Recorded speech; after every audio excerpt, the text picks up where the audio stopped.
welcome to Sawgrass Surgical Center. My name is Lane Denoto and I'm a nurse practitioner with Pediatric Otolaryngology, or ENT. We're here today to share a little video about getting ear tubes, so let's go take a peek.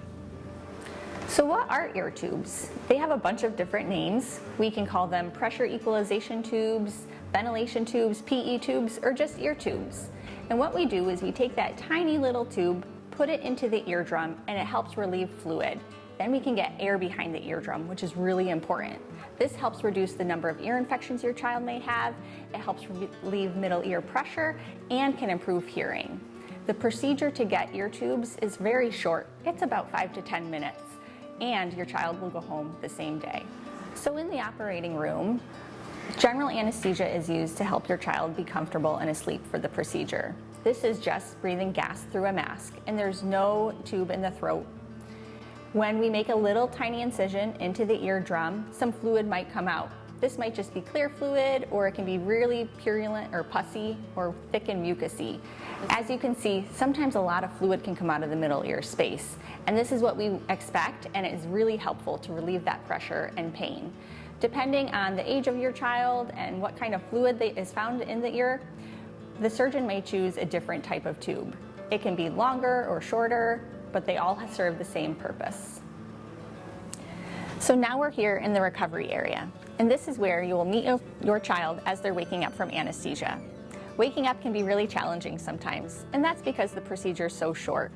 Your child might be irritable, uncomfortable, not feel great, and just sometimes inconsolable, and this is so normal. As they're waking up, our nurses are here to keep them comfortable. We have Tylenol and ibuprofen if they're experiencing any discomfort. In preparing to go home, your nurse will instruct you to instill antibiotic eardrops in each of your child's ear. You will obtain these from the pharmacy right here at the surgical center. We use 5 drops twice a day for 5 days.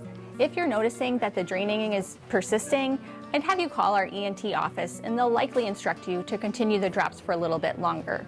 Moving forward, now when your child gets an ear infection, it will be very visible, and you'll see that drainage, which can look like pus or snot draining out of the ear. You'll use those same ear drops and you'll do the same thing. 5 drops twice a day for 5 days. So when we're going home with ear drops, when you have an older child, having them sit up and lean their head over onto the side of a couch or a bed can be really helpful. Then you'll pull the pinna back, instill each drop, count to 5, 1, 2, 3, 4, 5. Gently massage the tragus right here, and then usually I have them sit for about a minute, and then you can flip and do the other side. For a younger child, having them in your lap can be really helpful to instill the drops. Sometimes utilizing a second person to put the drops in while you hold their head is also helpful. Most of the time, getting ear tubes is a well-tolerated procedure, and a lot of kids don't have any discomfort afterwards. If you feel like your child is a little off, giving ibuprofen or Tylenol is a great idea. If you feel that they're experiencing pain that is out of proportion to the procedure, I'd encourage you to call our ENT office and speak with a nurse. After the procedure and you go home with your child, they might take a little bit of time to get back to their normal selves. Generally, they enjoy a great rest of the day. They can go back to school or daycare the following day. After getting ear tubes, bathing is okay. We generally recommend no swimming or submersion underwater for 5 days after the procedure.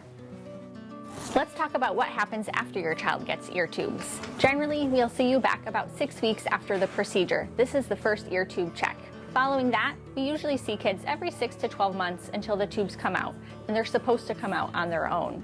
Sometimes the tubes will get a little stuck, and if they stay in the eardrum longer than 3 years, we recommend a procedure to remove it.